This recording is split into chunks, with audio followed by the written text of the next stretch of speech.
The Mountain West versus San Diego State, who won? We talked about it on the show yesterday that Monday the presidents in the Mountain West met. There was no announcement about San Diego State, which is what they talked about. We were told that there was no announcement on Monday because they were trying to figure out what tools they had available to them per the contract in the Mountain West, that their charter agreements. What could they do to punish San Diego State? Well, from what we understand, this is an unprecedented situation where somebody tries to withdraw from the Mountain West and then undoes that. So there really was nothing that was available to the Mountain West because nobody planned for this. Nobody had a contingency. Well, hey, if you try to leave and then you change your mind. So it was announced yesterday that the Mountain West will not do anything to San Diego State, and that San Diego State must only pay the Mountain West Conference's legal bill for this whole fiasco of trying to withdraw from the conference and then not, which is, by sources, less than $100,000. So let's call it $100,000. That's the penalty that San Diego State will pay for being completely embarrassing business partners. And I don't know that I am ready to say that this is weakness or mishandled by the Mountain West, because what would you have had them do, Jake? Yeah, I would have had them penalize San Diego State. And everyone wants to sit here and die on the hill of, oh, well, they're a group of five conference and San Diego State was their headliner school and, you know, they need San Diego State. And what I'm here to say is your logic suggests, right, the logic of, hey, they're a group of five conference and they need San Diego State. Why do they need that? Well, because they need the money. So you're telling me that you had an opportunity to make extra money on San Diego State, and you chose exactly not to do that. And that's what I have a problem with in this situation. It's really not even about, you know, sticking it to San Diego State. That's not even my motivation in the conversation. My motivation is, A, to show that as a conference you've got some balls to you, but B, to make some extra money, right? So you're a group of five conference, you don't make money, and you have an opportunity to make some money. Why not handle this and make them pay a fee? They should have to pay a fee to come back, because I got news for you. Without San Diego State, the conference would still be fine. You'd still get a new TV deal. You'd still be able to renegotiate. You'd be fine. Now, is it ideal? No. Do you want to lose San Diego State? Not necessarily. But if you listen to what Gloria has said, the commissioner of the conference, Gloria Nevarez, she said, hey, we've expected San Diego State to leave. We're ready. We're prepared. We have new schools to add. So don't tell me that they're desperate or that they're going to die without San Diego State, because they're not. They've got a contingency plan. So my point is, what was the point of going through all this? Ultimately, what was the point? Why didn't you just, why did the letter need to be made public? Why did you go through the whole thing just to have them pay $100,000 to cover some legal fees? Well, what are we doing? But I also don't think that you can just make up penalties for people. You have a contract, right? I think the Mountain West was in a very difficult situation, to the fact where people just did not appreciate how difficult the situation was for the Mountain West. I don't see what else they could have done. The only other theory that I've heard that makes sense is that San Diego State is still going to join the Pac-12, and they will then have to pay a $34 million exit fee to join the Pac-12. So not allowing San Diego State to stay in the conference, which was never an option, would have damaged the Mountain West. Penalizing San Diego State, making them pay what, $7 million, $6.6 million, which, by the way, I'm told on Monday night was transferred to San Diego State. They were given official written notice yesterday that they were a member in good standing of the Mountain West Conference. That would have damaged the Mountain West Conference, withholding that money. A protracted legal battle would have damaged the Mountain West Conference. And if you'd have withheld the $6.6 million, you would have wound up in litigation over it, whether that be arbitration or court. And that doesn't make sense for anybody. when the reality is, and what I think the Mountain West realizes, because I believe that San Diego State has told the Mountain West, our plan is still to withdraw next year and join the Pac-12. It's just going to cost $34 million to do it. And that's a win-win for the Mountain West, in my opinion. If you're the Mountain West and you're Gloria Nevarez and you're all the other members of the Mountain West Conference, your win is the $34 million that it is inevitably going to get from San Diego State. Because this idea now that San Diego State is going to somehow write another letter, and what are you going to do? Request another 30-day extension? That's not happening. You're going to request a payment plan? That's not happening. You know damn well that when San Diego State withdraws, and they will, to join the Pac-12, they now owe $34 million. It's a win-win for the Mountain West. This made perfect sense. I don't believe that San Diego State got off easy. I do believe they embarrassed the Mountain West. I believe that they damaged their own brand at San Diego State. I think they humiliated themselves. But did the Mountain West really take damage over this situation with San Diego State? No, I don't believe it did, because they didn't lose that TV market. They have another year of that money. They're going to keep San Diego State's Final Four money. Like, I don't see, and I think this is also one of the propositions that the Mountain West faced. If we litigate this and we go to court on this or arbitration on this, what damage are we going to show that San Diego State did that we're going to penalize them $6.6 million for? Did they miss a game? No. Did they miss a payment? No. So you didn't do brand damage that you can prove, because I don't believe, outside of San Diego State looking like a bunch of dumbasses, I don't believe that there was brand damage to the Mountain West. So the question again is, if we're talking about contracts, and let's remember that this is a contractual argument. This isn't, well, fandom and San Diego State deserves better. No, this is contract law. In contract law, what damage was done to the Mountain West? I don't see that there was damage done to the Mountain West. All the damage was self-inflicted by San Diego State. So punishing San Diego State outside of contractual language for $6.6 million, which, again, you can't do, it just seems like this was the only option that the Mountain West Conference had. Yeah, maybe. But the next time someone walks all over them won't be the first time, and that's exactly what happened here.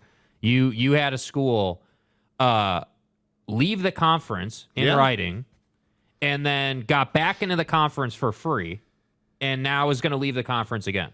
So right, but they're leaving the conference and cutting a check for $34 million to do it. Yeah. I just disagree with the philosophy of it. I get the money makes but sense. Nothing changes. They're still leaving, in my opinion. I think they're going to leave a year from now. They'll be in the Pac-12 a year from now. Yeah. So that hasn't changed. The only thing that's changed is they're going to pay instead of 17, they're going to pay 34. That's it. Now, how they're going to pay that, I have no idea. Because San Diego State, honestly, from what I understand, San Diego State has a pretty significant debt load, and they are not making money on their athletics right now. So they are not profitable on athletics at San Diego State. So it's going to be interesting to see exactly where they come up with that $34 million. And by the way, I understand it. Even if it's $20 million, you're making 4.4 in the Mountain West. It's well worth the move, because you're immediately, and if I'm San Diego State, speaking of pro ratas, I'm not taking a revenue drop from the Pac-12. I want a full share of that money. You need San Diego State. You need the San Diego, Southern California market. Yes, we'll take a full share. No, we will not take less than a full share. Yeah. I just disagree. If I'm the Pac-12, you're San Diego State. You're not a P5. That might be true. We need the San Diego market, but I got news for you, San Diego State. We got our TV deal done that apparently is coming without the San Diego State market, right? So if that happens, right? If the Pac-12 gets their media rights deal without San Diego State can kick rocks. You have nothing to warrant a full share. Now, I agree, if you're San Diego State, you got to ask for it, but you have nothing, literally nothing to warrant a full share. I think, and this is one of the few times I think we can actually say this. The Pac-12 has the leverage here. If you're the Pac-12 and the cock is on the phone with Adela Della Torre. Yeah.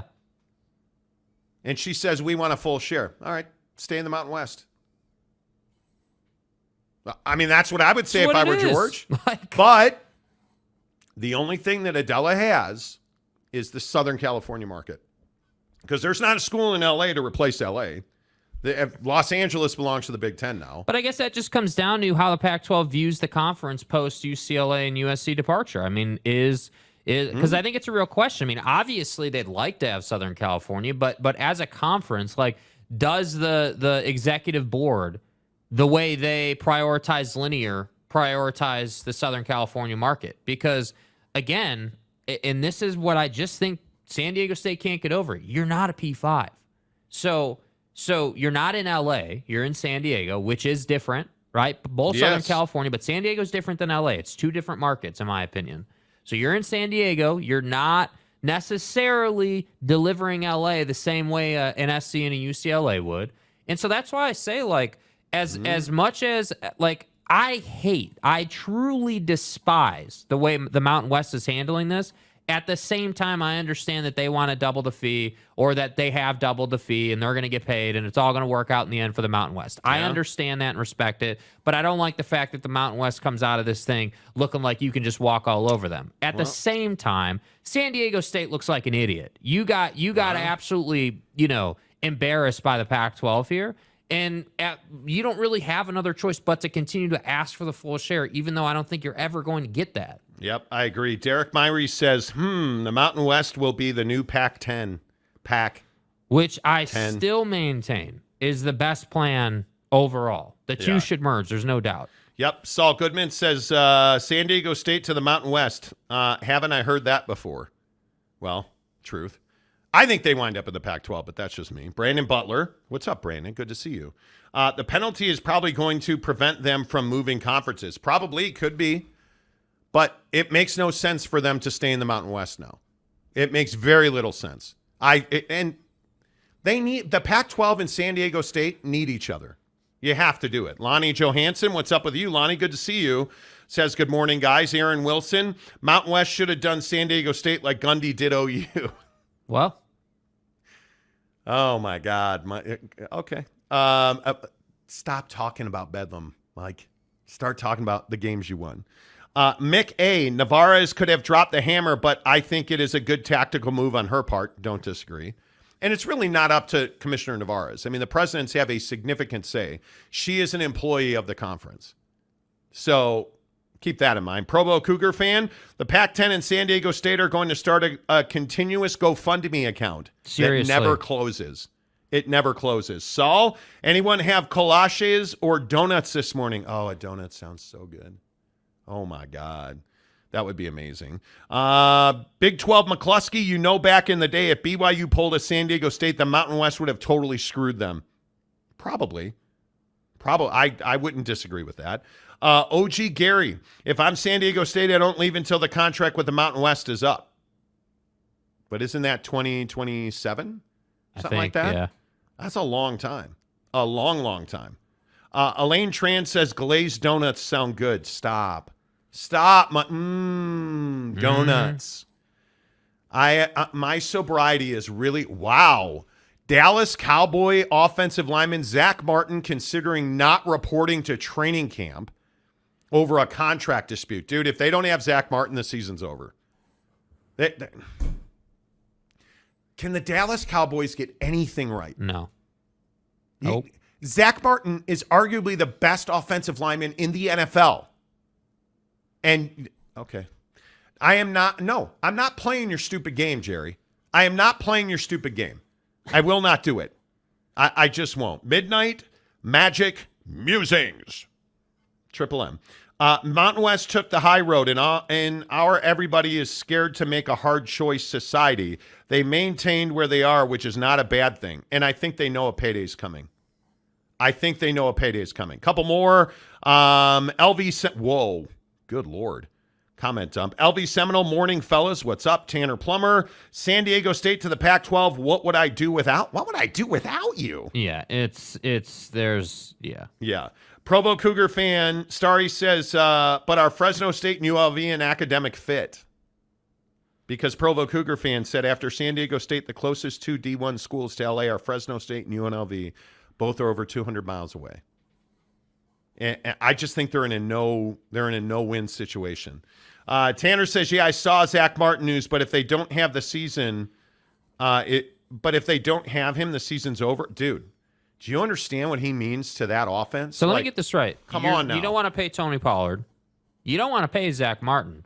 Dude. And you strung out the Dak Prescott negotiation just about as long as you could do it. Dude, we get it, Jerry. If Zach Martin does not report to the Dallas Cowboys, this is different than Saquon Barkley. And we need to talk about Saquon and his what I think is going to be a holdout.